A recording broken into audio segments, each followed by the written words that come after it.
Olá, pessoal, bem-vindos a mais um programa Fé e Ciência, aqui na sua IPP TV. Esse programa único, histórico, não sei se você já notou, mas não existe na TV brasileira um programa como esse. Talvez nunca tenha existido antes. Um programa que te passa a verdade sobre as suas origens. Um programa que traz especialistas em ciência, teologia, filosofia, para apresentar a você a verdade sobre como fomos feitos, de onde viemos, onde estamos, para onde vamos. E gente boa, homens e mulheres, que entendem de ciência. Então, são químicos, biólogos, físicos, gente que entende de cosmologia e que mostra claramente que a Bíblia tem razão quando descreve em Gênesis 1, 2 e 3 um mundo feito, pronto pelo poder da palavra de um ser extremamente inteligente. E uma vida que também foi feita pronta por quem teria a capacidade de instalar a vida. Porque Jesus disse, eu sou o caminho, a verdade e a vida. Não descobrimos ainda em ciência como gerar vida. Somente vida gera vida.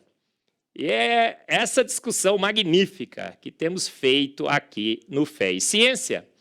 Então, se você não assistiu ainda os nossos programas, acesse a playlist do Fé e Ciência, palestras magníficas, teólogos, filósofos, cientistas, e acompanhe sempre. Toda quarta-feira, às 9 e pouco, começamos, mas também está gravado no YouTube, você pode assistir e se informar sobre a boa ciência, aquela boa relação entre a boa ciência e a boa fé. E um programa que, como eu disse, traz excelentes convidados. Gente que entende do assunto de fé e ciência. E hoje não poderia ser diferente. Olha só, quem entrevistaremos é um professor, é um doutor. Ele atua numa universidade federal, professor de uma universidade federal. Ele é pastor, conhece teologia a fundo. Ele também é um advogado, conhece as leis. E, além de tudo, é um excelente orador. Quando ele fala, todo mundo escuta. Eu tenho acompanhado palestras magníficas desse nosso entrevistado. Então, quem seria? É o professor, pastor, doutor Glauco Barreira. Glauco, imenso privilégio ter você aqui no Fé e Ciência. Muito obrigado, professor Marcos. É também um privilégio para mim participar desse momento ao seu lado, falando de assunto tão relevante, né, para não apenas a nossa vida enquanto indivíduos, mas para a humanidade enquanto tal, porque trata exatamente das nossas origens e da origem do mundo em que nós vivemos. Muito bem, Glauco. Olha, a gente sempre começa o nosso programa com o entrevistado falando um pouco de si mesmo, não é? A gente quer conhecer o entrevistado e achamos que ninguém melhor que o próprio entrevistado de dar aí as informações mais importantes de si mesmo. Então, vamos começar com o Glauco pelo Glauco. Glauco, fala um pouco de você, onde você nasceu, o que você faz, o que você atua, em que áreas, a sua formação. Você já disse que você é pastor, advogado, professor. Como é que você fez essa mistura tão interessante entre teologia, entre advocacia, também a cátedra universitária? O Glauco pelo Glauco, quem seria Glauco? Eu nasci no interior do Ceará, nasci na cidade de Quixadá, onde nasceu também minha mãe e minhas irmãs. Meu pai foi promotor de justiça, juiz de direito, e depois de nascido, eu peregrinei por algumas cidades do interior até chegar à capital do Ceará, cidade de Fortaleza. Eu me converti a Cristo com 14 anos de idade pela leitura da Bíblia, que eu comecei a ler desde os 8 anos de idade. Aos 17 anos, eu já estava, digamos assim, iniciando uma quarta congregação. Eu comecei a pregar logo com 15 anos, e Deus me deu graça para, em lugares em que pregava, formar agremiações, grupos que se transformaram depois em congregações. Com 17 anos eu comecei a congregação da qual eu viria a ser pastor. Fui ordenado aos 20 anos de idade ao Ministério Pastoral pela Convenção Batista Nacional. Aos 23 anos, recém-formado, eu passei no concurso para professor da Universidade Federal do Ceará. Fiz mestrado em Direito, fiz doutorado em Sociologia, fiz livre docência em Filosofia do Direito. Também tive a oportunidade de fazer Teologia pela Universidade Metodista, doutorado em Ministério pela Faculdade de Teologia Metodista Livre, e fui coordenador de 2 cursos de Direito em faculdades privadas, da Unigrande e da Unifametro. Então, tive também essa experiência como gestor. Atualmente, estou exclusivo na Universidade Federal do Ceará, onde eu sou professor da graduação, do mestrado e do doutorado em Direito. Magnífico, Glauco. A gente tem uma tese aqui que defendemos no Fé e Ciência. Dizem que cientista bom, né, Glauco, é cientista ateu, e que os que creem em Deus não seriam assim tão especiais, ou a formação não seria tão impressionante, talvez porque a gente tivesse pouco conhecimento e tudo mais. Mas vocês viram aí, gente, olha, o Glauco fez mestrado em Sociologia, doutorado em Filosofia, Direito, Teologia. Quanto mais sabemos, mais entendemos que há um Deus, Glauco. O que você acha? Com certeza. Como dizia Francis Bacon, né, há pouca ciência que pode levar ao ateísmo, mas o conhecimento em grau maior levará inevitavelmente a reconhecer a existência do Criador. Até porque, se não existe Criador, eu não tenho uma inteligência, pelo menos, confiável. René Descartes é que dizia isso, que nós poderíamos confiar na nossa racionalidade, porque fomos feitos por um Deus bom que não nos criaria para o engano, não fomos criados por demônio. Então, é isso que realmente dá a nossa ambição, no melhor sentido, não no sentido negativo da palavra, de conhecer a verdade, uma razão de ser. Glauco, um dos grandes defensores do design inteligente, Philip Johnson, é considerado, inclusive, o pai do design inteligente moderno, também era formado em Direito, seu colega. E ele escreveu um livro sensacional, Darwin no Banco dos Réus. E ele usou vários argumentos que se usa numa corte, defendendo, não é, uma situação em que ele diz que Darwin foi achado culpado por defender uma teoria sem provas. Não sei se você já leu o livro e tudo mais, mas você não acha sensacional que várias áreas podem ser utilizadas, inclusive para testar teorias científicas, e que o direito é uma delas? Acho sim. Inclusive, a ideia do Philip Johnson foi exatamente essa. Vamos ver o que o próprio Darwin diz e vamos ver em que grau isso se sustenta.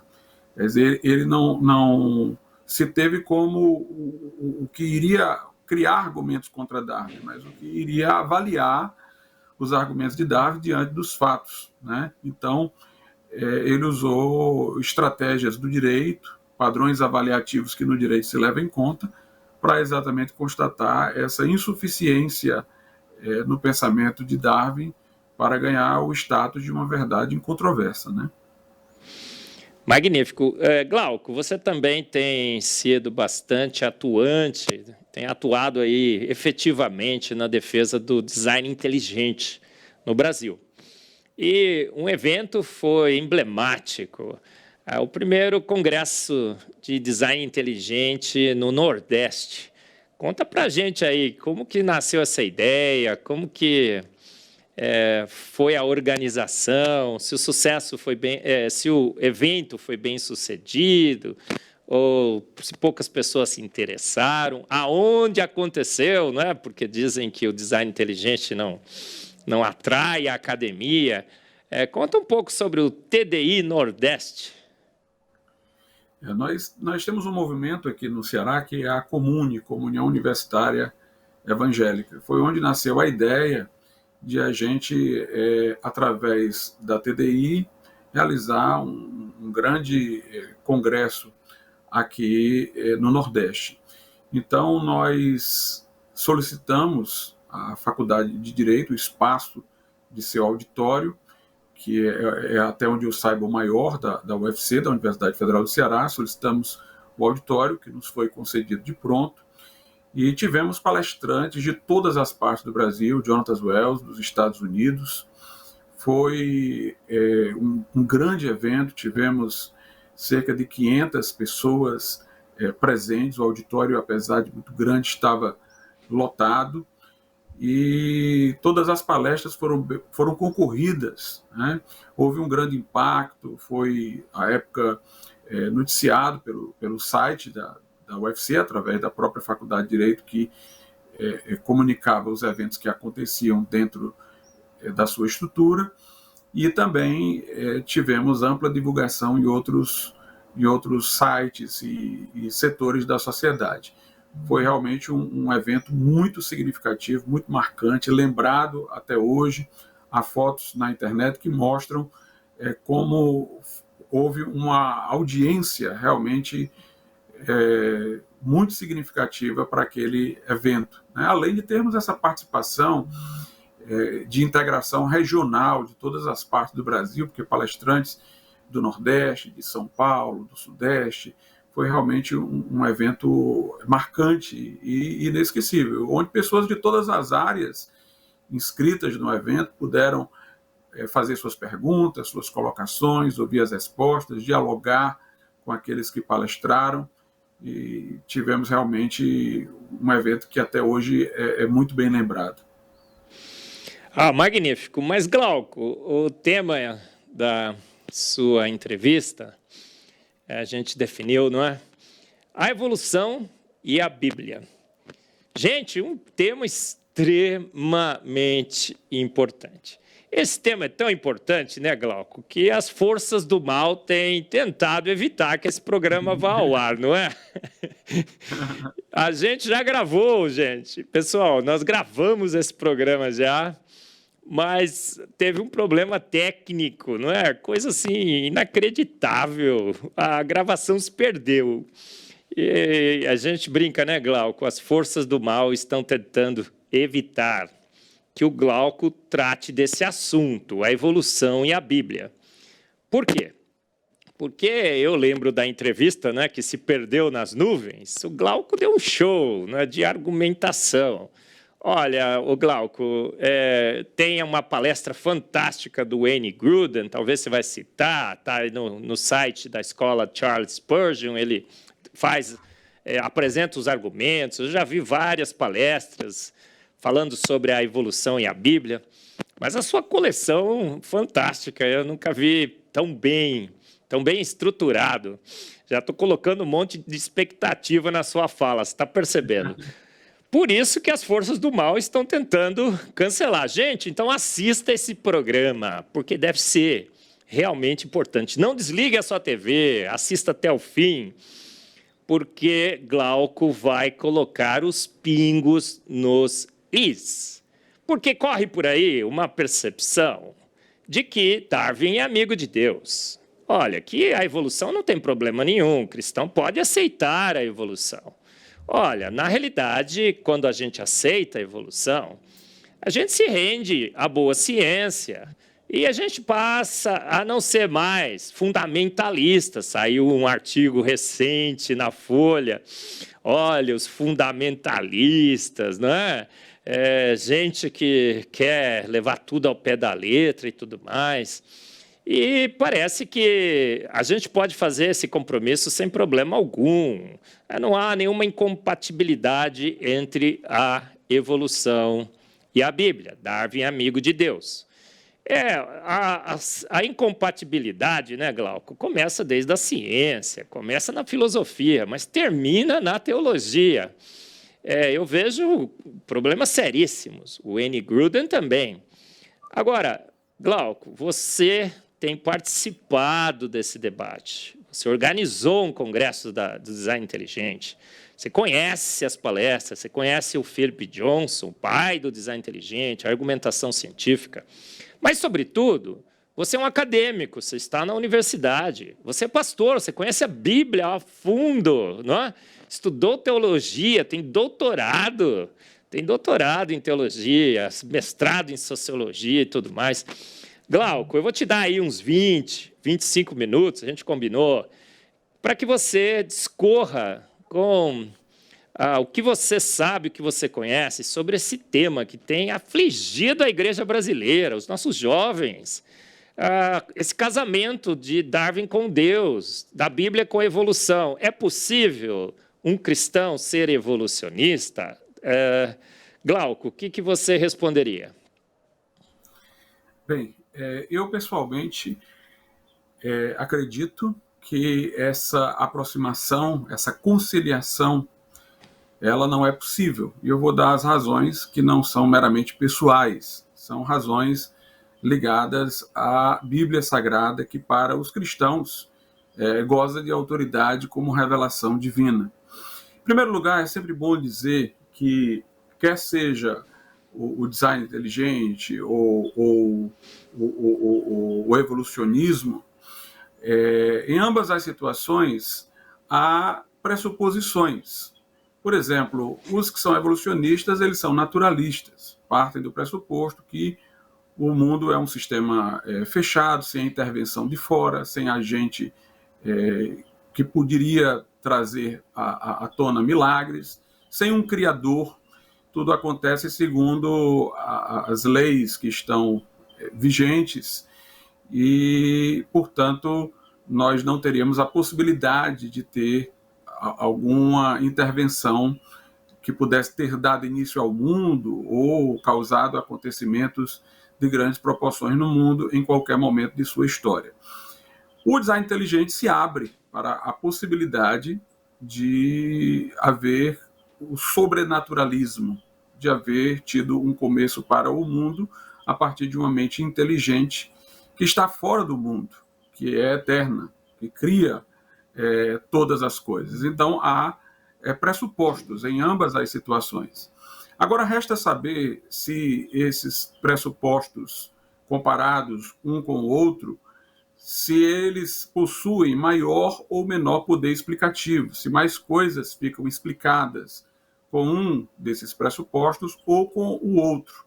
O evolucionismo, por exemplo, é uma verdadeira metafísica. Se você prestar atenção, você vai ver que o evolucionismo ele tem hoje não apenas uma teoria sobre o surgimento da vida, mas até do cosmos. Quer dizer, o cosmos teria também evoluído através do Big Bang, do caos para a ordem, assim como a evolução no plano da vida teria ido de menor para maior complexidade. Alguns acham até que o homem ele tornou cônscio da evolução e agora ele é o patrocinador da própria evolução, e já falam alguns de uma evolução agora de ordem espiritual, e entra uma coisa meia panteísta, de autodivinização do homem. Há propostas religiosas que vão nessa direção, dentro de uma concepção mais esotérica. Então, é uma verdadeira cosmovisão, uma verdadeira metafísica.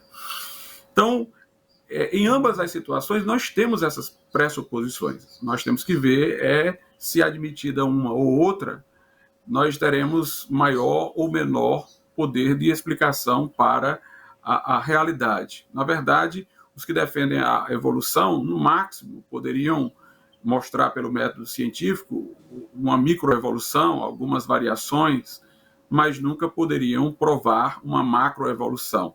Não teriam tempo de vida suficiente para fazer um experimento desse tipo e não poderiam estar lá no início de tudo como testemunhas do acontecimento, do surgimento do mundo e da vida. Nós, por exemplo, percebemos no mundo em que estamos que há elementos de ordem e há elementos de desordem. Sendo que os elementos de ordem, eles são tão fortes que mesmo quando a gente percebe desordem, por exemplo, uma enfermidade em nosso corpo, os nossos médicos são capazes de descobrir o que é que precisa ser remediado para haver a cura. Porque mesmo na desordem a gente vê quais são as linhas da ordem. Então isso poderia ser explicado de duas formas. Um mundo que tem elementos de ordem e desordem. Ou se poderia explicar que havia no início uma desordem, que foi caminhando para alguma ordem, nem tudo está ordenado, né? Mas isso não é o que a gente vê na realidade. Nós não vemos nada se organizar por si mesmo.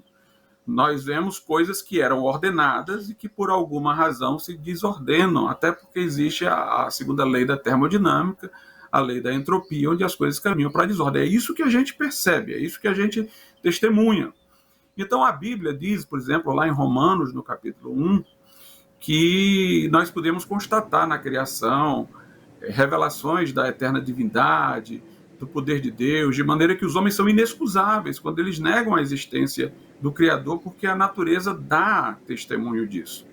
Ao mesmo tempo, em Romanos 8, a Bíblia diz que a criação geme, aguardando a redenção, indicando, portanto, que há os efeitos da queda sobre a criação.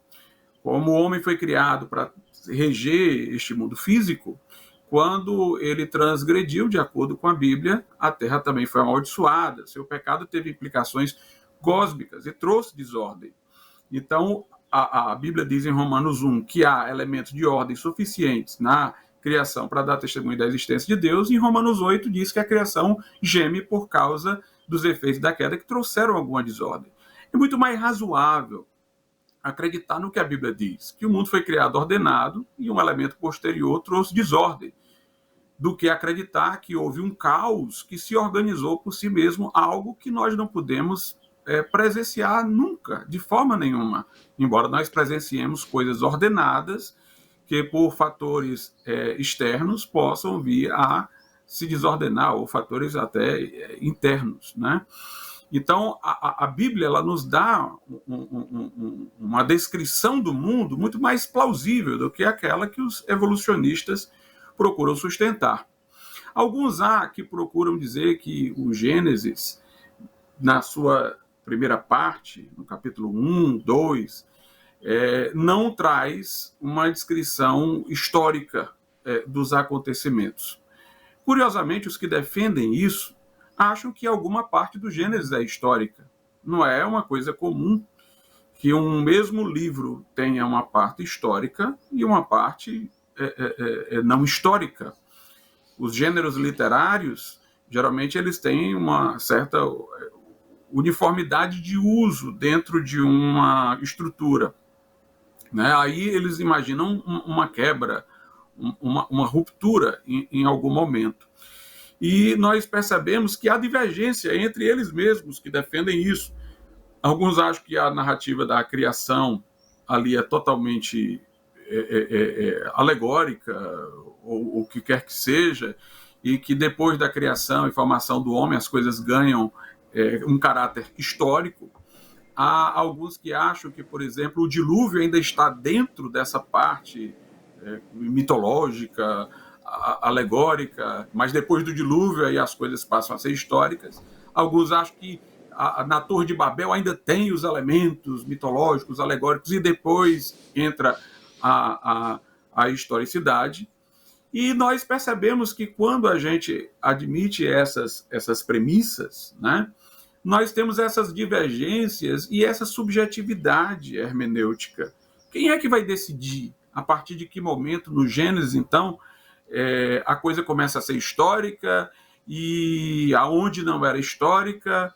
É bom dizer que no Gênesis está a história de Abraão, o patriarca da nação de Israel, as promessas que foram feitas ao povo judeu. Se eu enfraquecer o livro de Gênesis, eu estou enfraquecendo a promessa messiânica, eu estou enfraquecendo a promessa de Deus feita a Abraão para o surgimento da nação de Israel, e nós sabemos que todo o Velho Testamento gira em torno da nação de Israel. Então teríamos uma crise de credibilidade em todo o Velho Testamento. Alegoria, de acordo com a própria Bíblia, né, o termo alegoria, se refere a uma história que tem uma mensagem indireta. Ou seja, você tem uma narrativa, mas você lê aquela narrativa como ilustração para outra coisa completamente diferente. Por exemplo, lá em Gálatas, no capítulo de número 4, o apóstolo Paulo fala que nós poderíamos tomar Ismael e Isaque, Agar e Sara, para uma alegoria.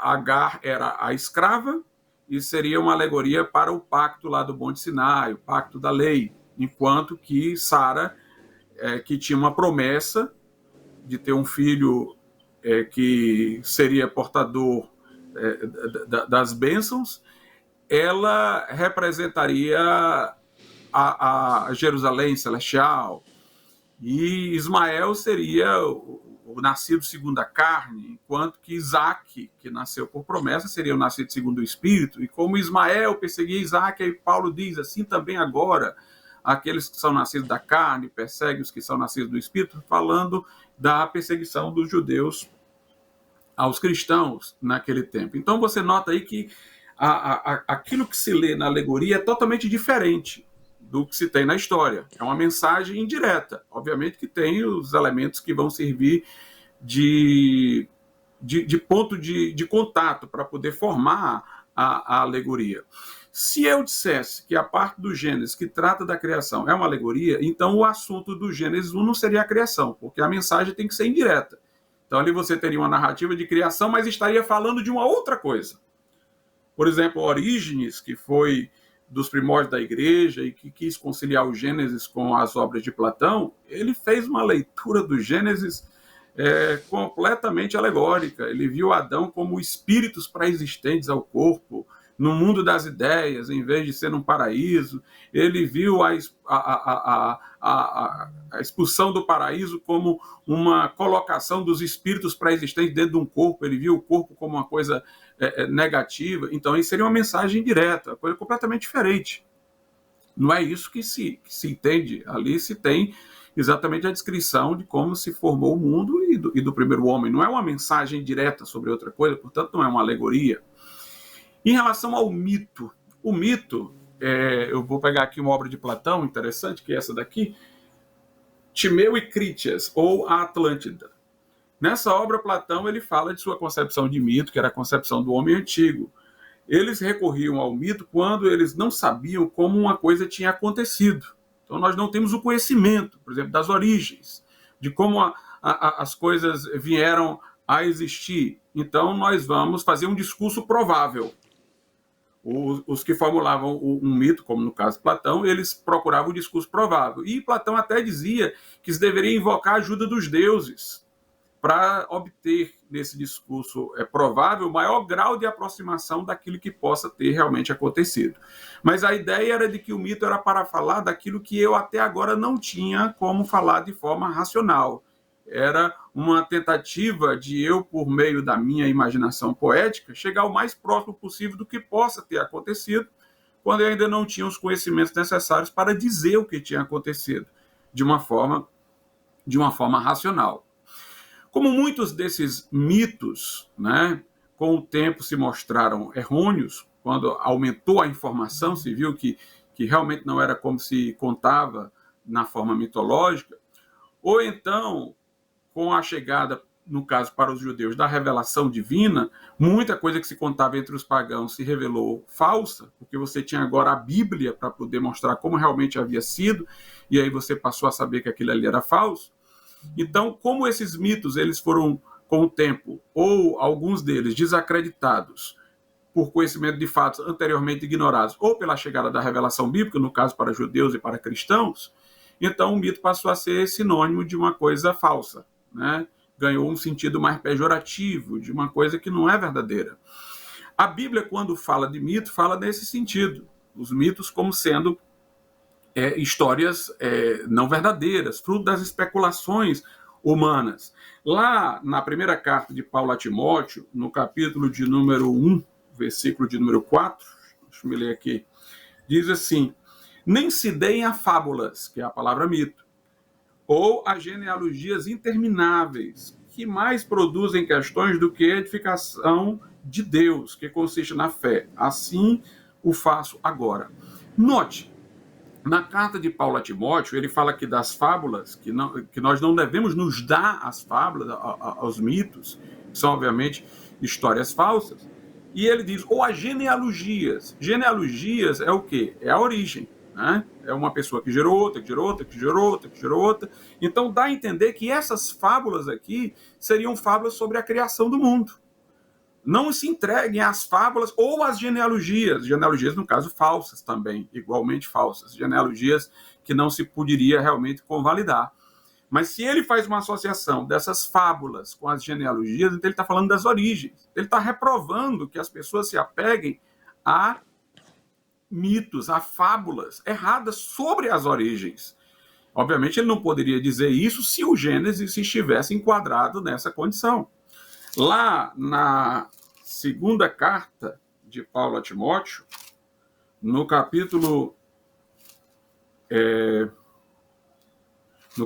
4, ele diz assim, no verso 3, porque virá tempo em que não sofrerão a sã doutrina, mas tendo comichão nos ouvidos, amontoarão para si doutores conforme as suas próprias concupiscências, e desviarão os ouvidos da verdade, voltando às fábulas. Então ele está dizendo que quando as pessoas deixam a Bíblia de lado, elas voltam às fábulas. Obviamente que a Bíblia não poderia conter essas fábulas. Nós temos ainda, na segunda epístola de Pedro dizendo, por exemplo, acerca de Jesus, que a narrativa sobre ele não continha fábulas. Segunda epístola de Pedro, capítulo de número 1, versículo 16, porque não vos fizemos saber a virtude e a vinda de nosso Senhor Jesus Cristo, seguindo fábulas artificialmente compostas, mas nós mesmos vimos a sua majestade.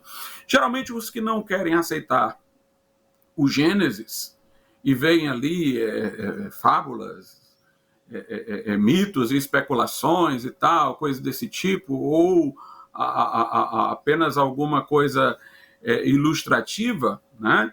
Eles, como eu disse, não sabem dizer a partir de quando isso acaba. Alguns vão até o dilúvio, alguns vão até a Torre de Babel. Parece-me que onde há coisas assim de maior porte, né, mais expansivas do ponto de vista de milagres e intervenções de Deus, cai em descrédito para eles e entra nesse território. Mas aí eu pergunto, e o nascimento virginal de Cristo seria fábula? Os seus milagres, a ressurreição de Lázaro, seriam também mitos dessa forma? Seriam alegorias? Aqui está dito, quando nós falamos sobre Jesus, diz Pedro, nós não estamos usando fábulas, mitos, artificialmente compostos. Então, não há razão para eu acreditar também que haja essa mesma coisa lá no Gênesis. Né? Lá no Gênesis. Uma outra observação assim, importante é a seguinte: existiam mitos entre os povos pagãos, quem diz isso é um grande sociólogo, Durkheim, que falavam de evolução. Havia mitos que falavam de o homem ter vindo de seres ancestrais, por um processo evolutivo. Será que, então, os pagãos, que buscavam um discurso provável invocando os deuses, conseguiram chegar mais próximo do que foi as origens, do que foram as origens, do que a Bíblia? Alguns, por exemplo, dizem, nós não acreditamos em dilúvio universal, embora a Bíblia diga, mas acreditamos que aquilo é figurado, foram vários dilúvios locais.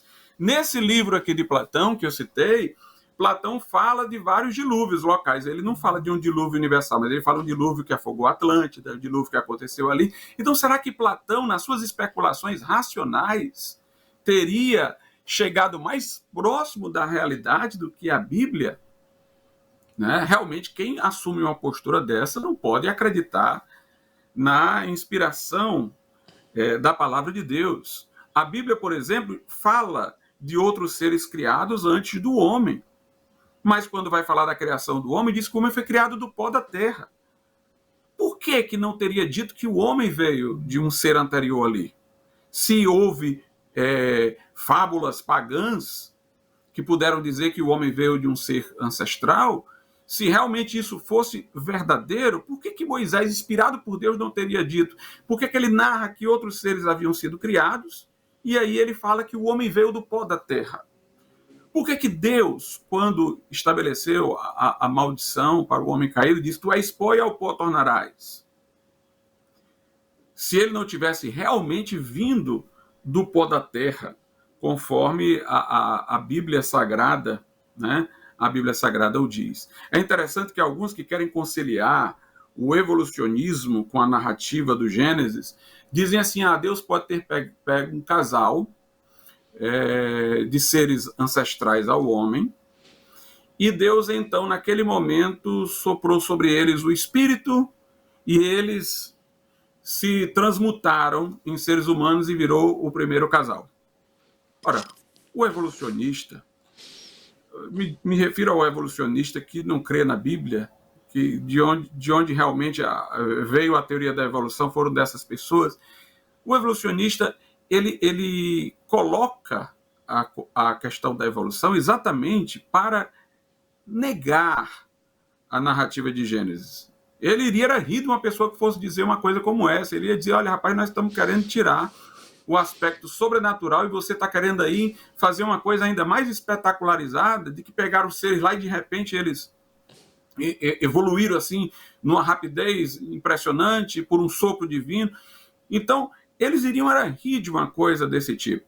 Os evolucionistas, eles querem derrubar o Deus teísta. Eles podem até aceitar um panteísmo, como Carl Sagan, que diz que tudo é o cosmos e tal, e tem aquela verdadeira veneração, tinha aquela verdadeira veneração pelo cosmos. Mas eles querem recusar o Deus pessoal, que criou, que fez o mundo.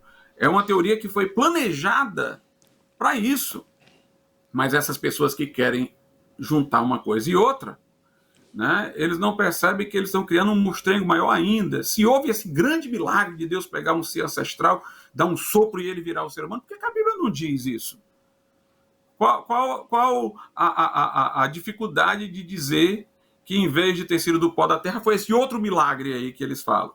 E interessante que quem defende isso usa a seguinte ilustração. Ele diz: olha, assim como Deus separou Abraão dos caldeus, né, e a partir de Abraão ele criou uma linha na direção da nação de Israel, Deus também poderia ter pego ali daqueles seres ancestrais um casal e selecionado.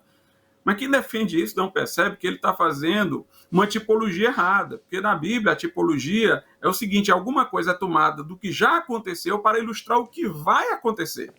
Mas no caso aí ele está pegando Abraão, que veio muito depois de Adão, para tomar como uma ilustração do que Deus possa ter feito quando criou Adão. Esse não é o sentido dos tipos bíblicos. Os tipos, eles tomam figuras do passado para ilustrar pessoas que vieram posteriormente. Em Zacarias 12:1, a Bíblia diz que Deus formou o espírito do homem dentro do homem. Portanto, o homem já foi formado completo, corpo, alma e espírito. Deus fez o homem do pó da terra, soprou o espírito, ele tornou-se alma vivente. Jesus, nós percebemos, cria no Gênesis, né? Jesus, que obviamente foi o criador de todas as coisas, né? Mas nós vemos, por exemplo, que Jesus, quando vai argumentar contra o divórcio por qualquer motivo, ele diz: olha, não foi assim no princípio. Deus criou o homem, Deus criou a mulher, e diz: serão dois uma só carne. O que Deus ajuntou, não separe o homem. Note, ele diz: não foi assim no princípio. Ele está se referindo ao Gênesis. Ele está tomando a narrativa da criação para mostrar alguma lição ética acerca do casamento. Nós podemos ver que Paulo, por exemplo, na carta a Timóteo, ele vai falar da relação entre o homem e a mulher. Ele vai dizer: porque primeiro foi criado o homem, depois foi criada a mulher. Lá na carta aos Coríntios, capítulo 11, por exemplo, ele vai dizer que a mulher veio do homem, a partir daí todo homem veio da mulher e ambos vêm de Deus. Então ele utiliza aquilo que a Bíblia narra no Gênesis sobre a existência do homem para poder mostrar elementos do seu relacionamento. Em Atos 17, Paulo vai falar lá no Areópago que de um só casal Deus fez todos os grupos étnicos. Pedro também vai mostrar a fidelidade do relato do Gênesis lá na segunda epístola de Pedro, no capítulo de número 3, onde a partir do verso 3 Pedro diz: sabendo primeiro isto, que nos últimos dias virão escarnecedores, andando segundo suas próprias concupiscências, e dizendo: onde está a promessa da sua vinda? Porque desde que os pais dormiram, todas as coisas permanecem como desde o princípio da criação. Eles voluntariamente ignoram isto, que pela palavra de Deus, já desde a antiguidade existiram os céus e a terra, que foi tirada da água e no meio da água subsiste, convalidando o relato de Gênesis, pelas quais pereceu o mundo de então, coberto com as águas do dilúvio. Mas os céus e a terra que agora existem, pela mesma palavra, se reservam como tesouro e se guardam para o fogo, até o dia do juízo da perdição dos homens ímpios. Pedro diz que vão surgir escarnecedores, negando a segunda vinda de Jesus, negando os fatos futuros que a Bíblia profeticamente antecipa. Aí ele mostra que é seguro que vai acontecer o que a Bíblia fala escatologicamente, porque o que aconteceu antes, conforme a Bíblia o diz, se deu historicamente. Aí ele fala da criação, aí ele fala do dilúvio. Jesus disse que os dias do Filho do Homem seriam como os dias de Noé, seriam como os dias de Ló. Obviamente, ele não diria isso se não fosse histórica o dilúvio ou a destruição de Sodoma e Gomorra. É interessante que a Bíblia diz que Deus criou o mundo pela sua palavra. Se Deus criou o mundo pela sua palavra, só a palavra pode revelar como Deus criou o mundo. Ou seja, o instrumento pelo qual Deus criou o mundo, que foi a sua palavra, é também o instrumento pelo qual nós sabemos como Deus criou o mundo, né? Então, nós devemos confiar na palavra de Deus. Nós percebemos, por exemplo, no Salmo 33, 9, o seguinte. Diz assim a Bíblia, eu já estou aqui no tempo esgotando, mas pretendo encerrar o mais rápido que for possível. Salmo 33, 9 diz: porque falou e tudo se fez, mandou e logo tudo apareceu. O que o texto está salientando é que quando Deus deu a ordem, logo aconteceu. Não houve um lapso de tempo enorme, porque falou e tudo se fez. Mandou e logo tudo apareceu. Essa descrição aqui do Salmo 33, 9 é a descrição da palavra de comando de um general. Inclusive, o centurião entendeu isso. Quando Jesus foi procurado, né, pelo centurião, através de seus servos, eles chegaram lá e disseram: olha, o centurião está te dizendo que o servo dele está enfermo. Aí Jesus quis ir até a casa do centurião. Ele disse: não precisa. Porque o centurião disse: eu tenho pessoas sob minha ordem. Quando eu digo a eles façam isso, eles fazem. Quando eu digo não façam, eles não fazem. Eu sei o que é uma palavra de comando de um general. Eu estou debaixo de ordens e eu tenho pessoas debaixo também do meu comando. Então, daqui mesmo, diz uma palavra e o meu servo será curado. Aí a Bíblia diz que foi se ver depois a que horas o rapaz tinha ficado bom. Foi a partir do momento que Jesus também deu a palavra de que ele seria curado. Então, o que a Bíblia quer destacar aqui é que a palavra de Deus é obedecida imediatamente. Ele falou: haja luz e houve luz. Ele falou e tudo se fez. É o que está dito aqui em Salmos. A Bíblia diz que quando Jesus vier novamente, ele virá com alarido. Uma tradução melhor diz: com a sua palavra de ordem. E aí ele vai dar uma palavra de ordem e os que morreram em Cristo ressuscitarão primeiro, depois nós que estivermos vivos seremos transformados. Lá na carta aos Coríntios, capítulo 15, que fala desse momento aí, diz que vai ser no momento, a palavra lá no momento é num átomo de tempo, numa fração de tempo, num abrir e fechar de olhos. A Bíblia diz que Deus vai criar novos céus e nova terra. Vai demorar milhões de anos para Deus criar novos céus e nova terra? Não. Ele vai criar novos céus e nova terra imediatamente. Jesus dizia: levanta-te, anda, e a pessoa andava. Jesus dizia ao cego: vê, o cego via. Ele deu a ordem para que Lázaro saísse do túmulo. Lázaro saiu do túmulo imediatamente. Então o texto lá de Salmo está dentro dessa descrição, manifestando que a palavra de Deus se realiza imediatamente. Ele fala e acontece. Ele dá a sua palavra de ordem, como um general dá aos seus soldados, e é obedecido. O que se está ressaltando é a soberania de Deus. Agora, se você diz que Deus deu uma palavra de ordem, e o que ele disse para haver só aconteceu depois de milhões de anos, dentro de um longo processo aí, evolutivo, então o nosso Deus, se fosse esse Deus aí, ele não era o general. Ele era aquela pessoa que dá ordem e ninguém leva em conta. Mas não é esse o Deus da Bíblia. O Deus da Bíblia é aquele que fala e as coisas se realizam, né? Ele é soberano, onipotente e todo-poderoso. Não havia muito mais por que falar, mas vamos aqui agora trocar algumas ideias também. Magnífico, pessoal. Não sei se você está realmente emocionado como eu estou. Que aula, hein, Glauco? Fantástico. Como que podemos fazer esse compromisso? Você falou de Jesus Cristo. Ele disse assim: não tendes lido, não tendes lido, não tendes lido. Acho que essa mensagem que a gente tem que passar também, né? O próprio Cristo disse: não tendes lido em Gênesis, que eu fiz pronto.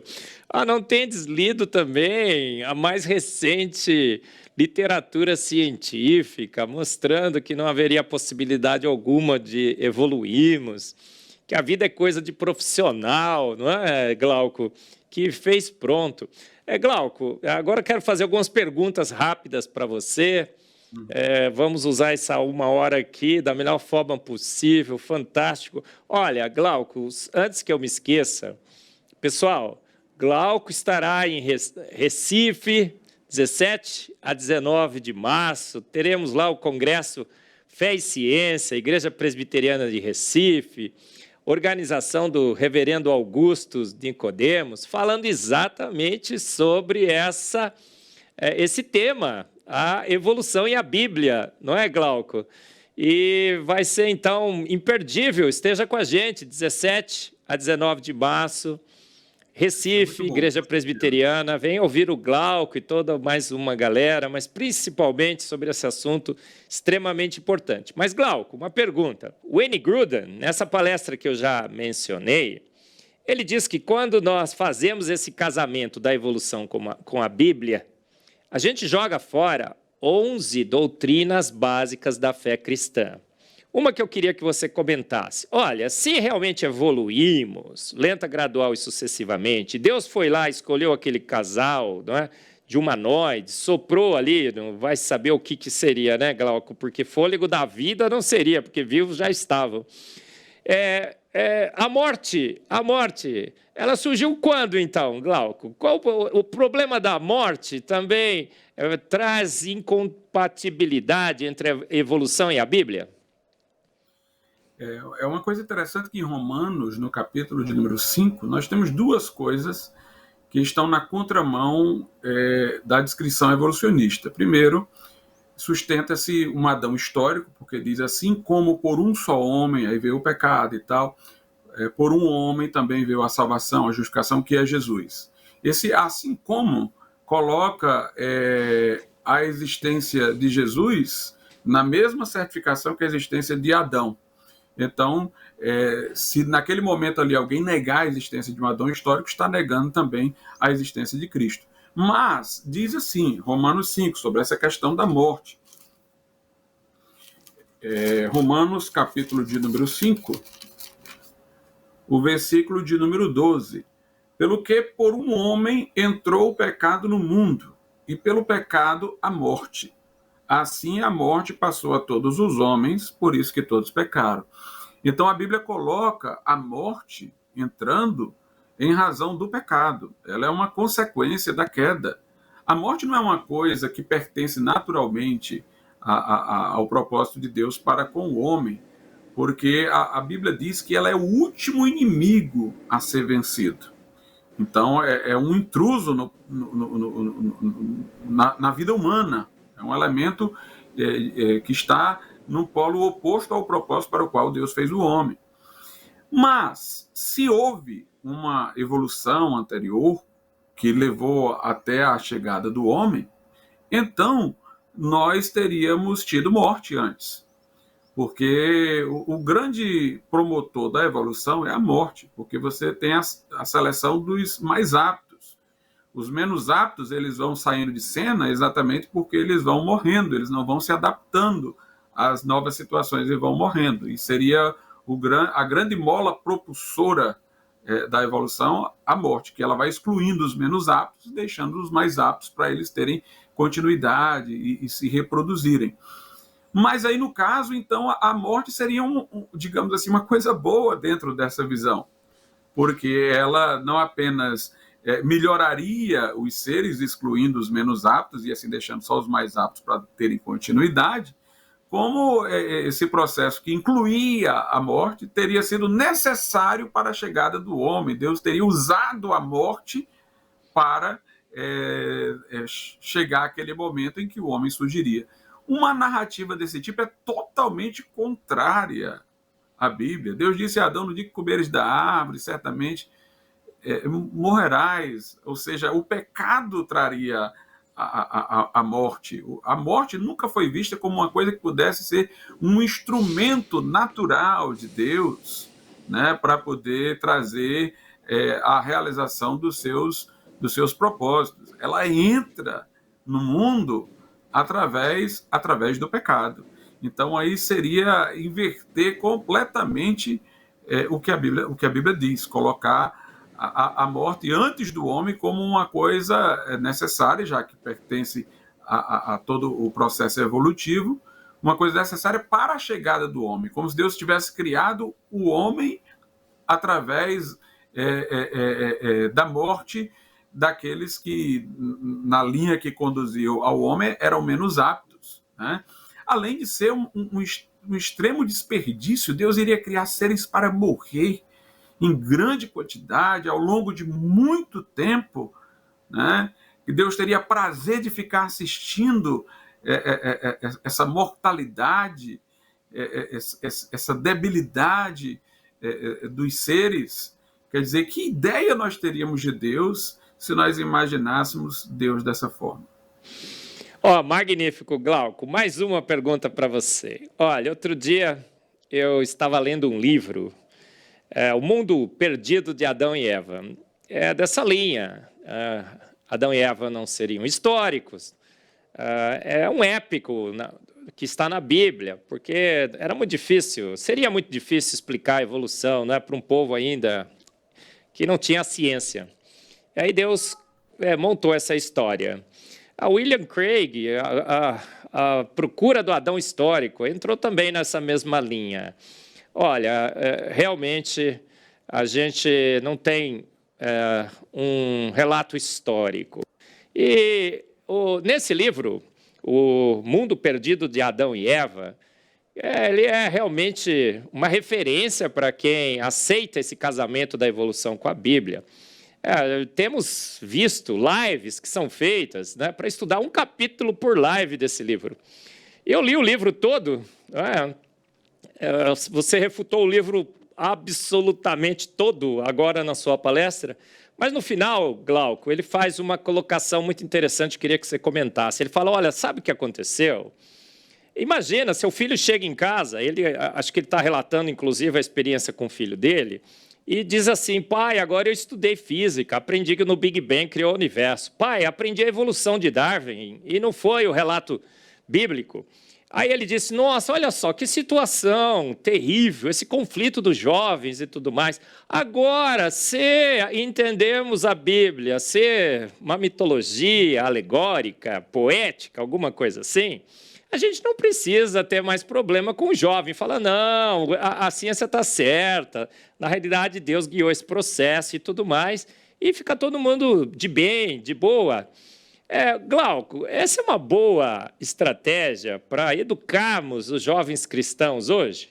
Nos rendemos à evolução e ao Big Bang, olha, não tem problema, chega lá, de segunda a sexta aceite a evolução, no domingo venha para a igreja cultuar o seu Deus. Ou você acha que deveria puxar a orelha do menino, né? Como eu falei uma vez aqui na IPP-TV, e falar: rapaz, vai estudar ciência, um pouco de ciência te afasta de Deus, muito te aproxima. Gênesis é literal, Adão e Eva no paraíso. Você acha que o John Watson acertou quando ele fez esse compromisso e disse que é para assim que nós devemos educar os jovens cristãos?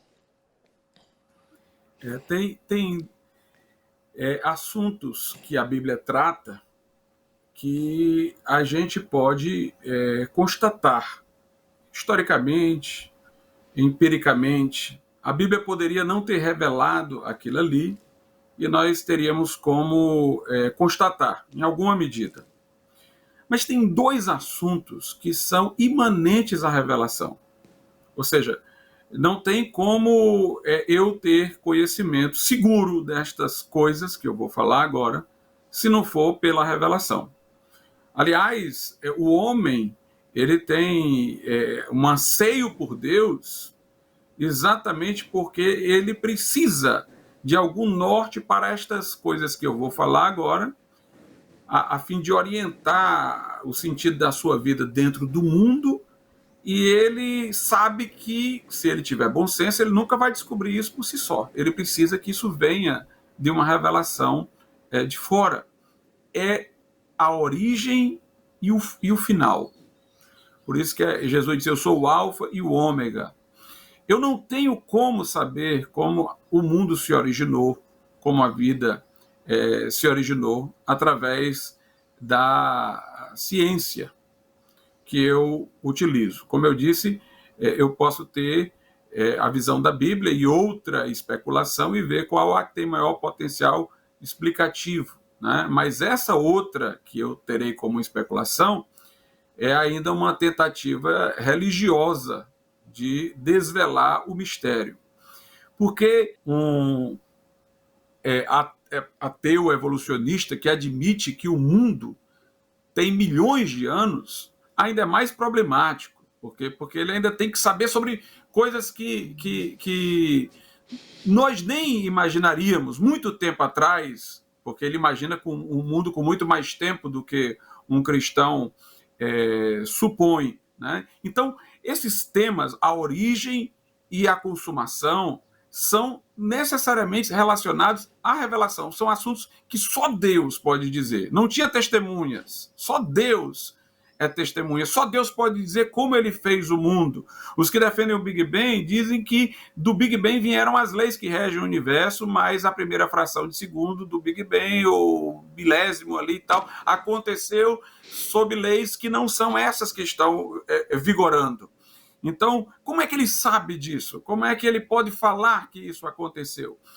Então, da mesma forma que somente Deus pode nos anunciar o futuro, como acontece na parte profética da Bíblia, só Deus pode nos falar acerca das origens. Nós não temos como saber isso, a não ser através da palavra de Deus. Há coisas sobre, por exemplo, o céu, que a Bíblia fala, que ela usa uma linguagem metafórica. Mas não é porque aquilo que ela está dizendo poderia ter sido dito de maneira literal. É porque exatamente não há como dizer por aquilo que eu conheço agora. Então, é preciso falar, comparando com coisas que nós conhecemos, sobre aquilo que nós ainda não conhecemos. Então, ela usa uma linguagem de aproximação, mas aquilo ali não permite uma desmitologização. Como quem diz, eu tenho aquilo ali que a Bíblia fala sobre o céu, não ainda exatamente como vai ser, porque as palavras são palavras tanto quanto possível ilustrativas, aproximativas, mas não existe uma ciência que possa dizer aquilo ali. Então, aquela é a linguagem mais próxima do que nós podemos conhecer nos nossos limites. É como, por exemplo, a criação. Deus disse, haja luz e houve luz. Obviamente não foi uma onda sonora saída de uma corda vocal, mas dizer que foi a palavra é a coisa mais próxima do que nós podemos entender hoje de como Deus falou e tudo se fez, né? Aquilo ali não é uma coisa que foi falada de forma pré-mítica, que a ciência agora tem uma forma melhor para falar aquilo ali. Aquela ali é a forma melhor que nós podemos conhecer o que está para além daquilo que nós já sabemos pelos sentidos. Então a Bíblia é superior, ela não é inferior. Aquilo que na Bíblia se diz que não está ao nosso alcance, não é uma coisa que amanhã a gente, pelos nossos conhecimentos, vai poder decifrar. É alguma coisa que está fora dos nossos limites, e a forma como a Bíblia diz é a forma mais próxima do que foi, que nós só vamos entender quando nós estivermos diante de Deus. Magnífico. Glauco, infelizmente chegamos ao fim. A gente está com o nosso tempo esgotado. Gente, foi um papo super, super, mega legal, não foi? Quer conhecer mais sobre esse assunto, a evolução e a Bíblia? 17 a 19 de março, Igreja Presbiteriana, Recife, Reverendo Augusto Nicodemos está convidando todos vocês para o Seminário Fé e Ciência. O Glauco estará lá, você vai poder acompanhar face a face. E também será gravado, depois disponibilizado, mais para frente. Mas esteja lá face a face com a gente. Olha, um papo super mega legal. Glauco, vou te dar 30 segundos para suas considerações finais. É um prazer participar. Só corrigindo aqui, eu falei a forma pré-mítica, quer dizer pré-lógica, né? O mítico como o pré-lógico. Então, o que a Bíblia fala é a forma mais próxima da realidade, não é uma forma pré-lógica que amanhã o lógico possa decifrar, né? Quando ela fala de alguma coisa que está além do nosso alcance. Mas o meu grande abraço a todos, o privilégio, o prazer participar e falar sobre essa coisa tão grandiosa que é a criação de Deus para nós. Nós que agradecemos, Glauco, pela sua palestra magnífica. Há uma onda no mundo, chegou no Brasil, essa ideia que é propagada de que a gente tem que aceitar a evolução, que temos que adaptar a palavra, que temos o livro 67 para interpretar o Gênesis. Você sabe, né? Aprendi com a minha professorinha da EBD, você também concorda comigo, né, Glauco? O Espírito Santo é a única autoridade que temos para conosco, não é? Entendemos bem a palavra, interpretá-la bem. Magnífico, gente. Você gostou, eu gostei, todos vão gostar, com certeza. Então, compartilhe o link dessa palestra, esteja anunciando a todos que não há compatibilidade alguma, como o Glauco deixou muito claro, entre a evolução e a Bíblia. Teorias de homens, maldito homem que confia no homem, fomos feitos prontos por um ser de extrema inteligência, que disse, haja luz e houve luz, como o Glauco muito bem colocou aqui, haja terra e houve terra, haja vida e houve vida. E, mais uma vez, o programa Fé e Ciência, único na TV brasileira, em toda a história da TV brasileira, traz para você a verdade sobre as suas origens. Aquele compromisso perfeito entre a boa ciência e a boa fé, de Gênesis 1, 2, 3. Gostou, não gostou? Então, assista todos os nossos programas. Esteja sempre com a gente no Fé e Ciência para conhecer melhor quem somos, de onde viemos, onde estamos e para onde vamos. Muito obrigado pela sua audiência e até o próximo Fé e Ciência.